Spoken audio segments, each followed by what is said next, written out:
All right, hey guys, Jason here, Samco Tradbo. Today what we're gonna do is we're gonna talk about some sleeping bag options, okay? If you're in my Patreon, you know that I do a 3-week trip, Midwest trip, and then I do multiple 3-4 day trips throughout the year for hogs, for deer, and then I'd even do hopefully this year I'll do a week in Alabama as well too. But every year I spend a lot of time in a tent, and sleeping bags are pretty mandatory. When I go on my Midwest deer tour, which is 3 weeks in November, these are the 2 bags that I carry with me regularly. Okay, we are adding in a 3rd bag to that equation, which will eventually probably cancel this one out. We'll talk about that in a minute. But let me show you what we have here and why I'm using what I'm using. Because a sleeping bag on a 3-day hunt or even on a 5-day hunt, it's not a big deal. Okay, it really isn't. You might get a little chilly, put on some more clothes, but when you're out there for 3 straight weeks, it matters tremendously. Okay, all sorts of different things come into play. Things such as much as even things like jock itch and things like that kind of stuff, and crotch rot and all sorts of things. There's a lot of variables to what your sleeping system is when you're spending that much time. You spend 3 weeks in a sleeping bag.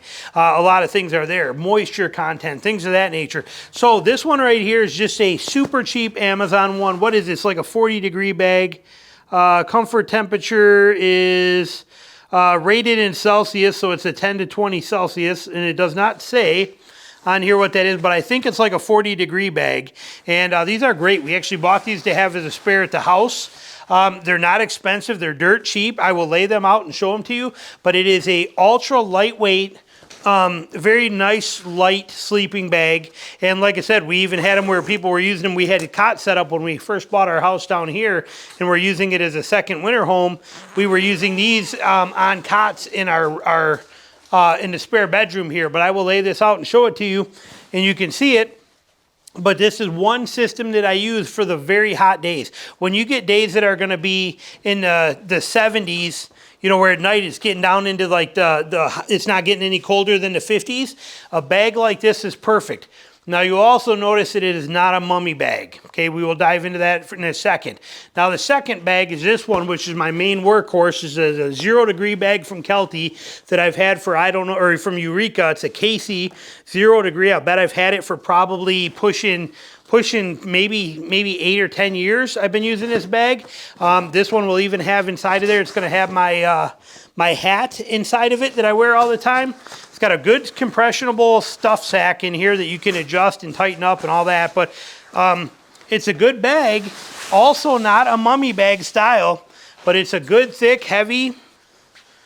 And this is the main workhorse one right here. But it can get too warm sometimes. I mean, if you got those 50-degree nights, even 40-degree nights, it can get a little too warm to be in this. And you can actually, so you can open it up.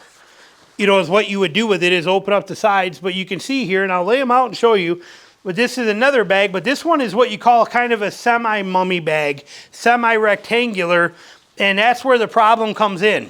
Okay, now most of these bags like this are going to be that way because of the fact that they are going to want to retain that heat. They don't want to give you more airspace than you can actually have so that they can keep you warm easier.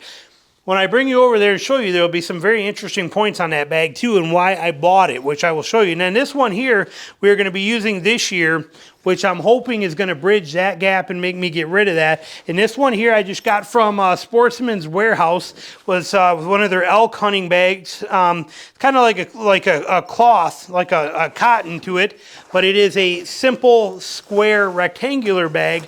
Also a 0 rated. They also make a 135 rated. This one you can see right here on the strap. It says right there 0 rated on this one. I like the simplicity of it. I like the way the strap design is and everything, but it is basically your very simple canvas, like cotton canvas style sleeping bag, shell style sleeping bag right here. Heavyweight, okay, in cotton, but I'm hoping for a comfort level out of this. So let me lay this one here and then I can bring you over and show you these side by side so you can see what we're talking about here and put it into real world perspective.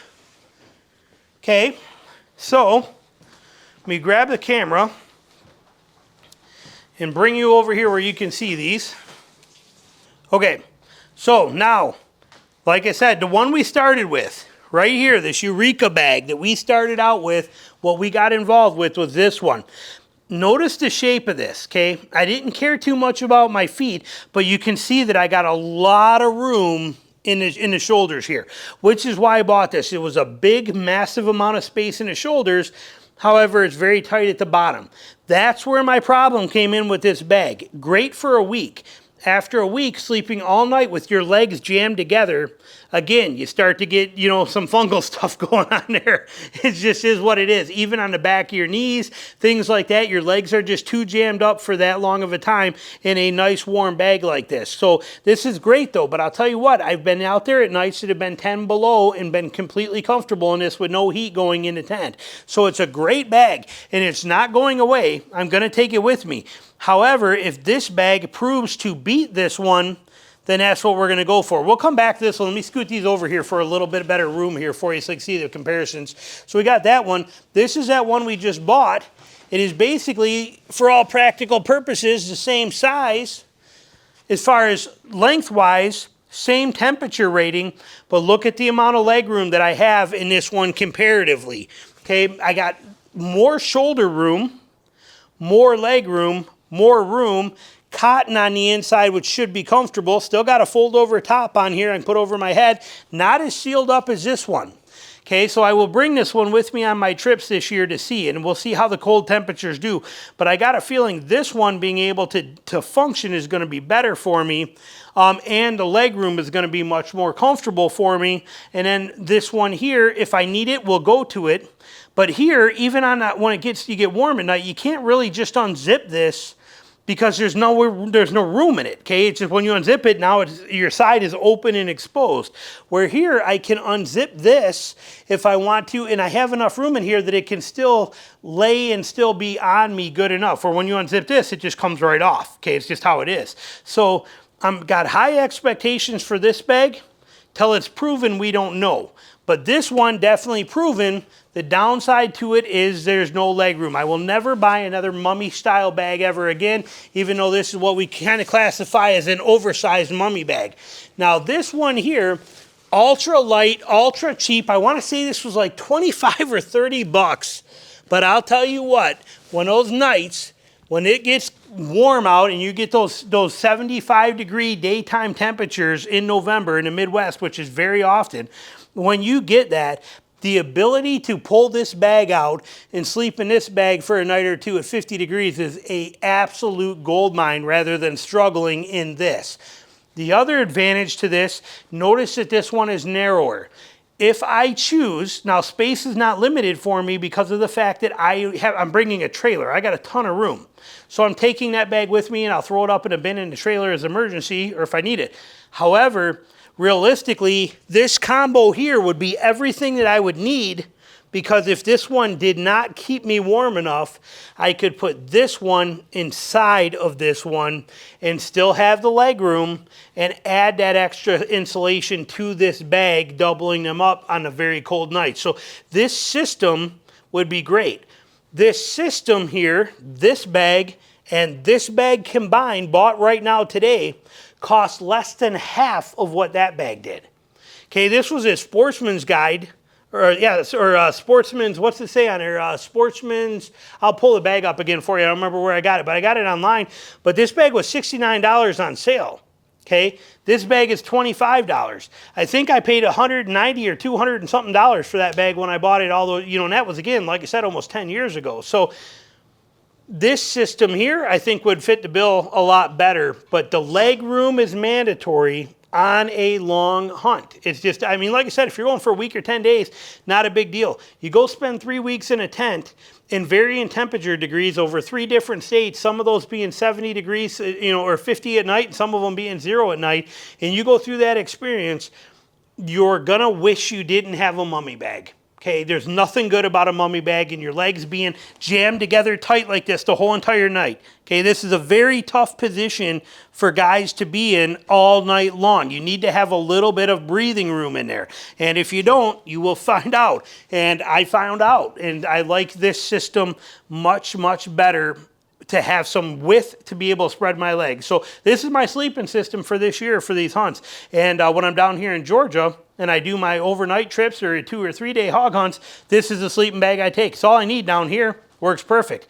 If I go to Alabama this winter and I'm going to be out there for 3 or 4 days, I'm just going to take this one. Okay, or I can combine them. Like I said, it's a perfect 2-part system that gives me a sleeping bag system for temperatures anywhere from basically from a 70-degree night all the way down, combining them to probably what I would imagine, if it compares to these two together compared to what that is, I could be very comfortable down to 15 below and be comfortable and dialed in. So food for thought. Like I said, this one not yet proven, but we are only a few weeks away from it getting a serious workout to find out for sure. But I have very high hopes for it, and it is super comfortable. So little thoughts on sleeping bags for you, something to kick around. Thanks for watching.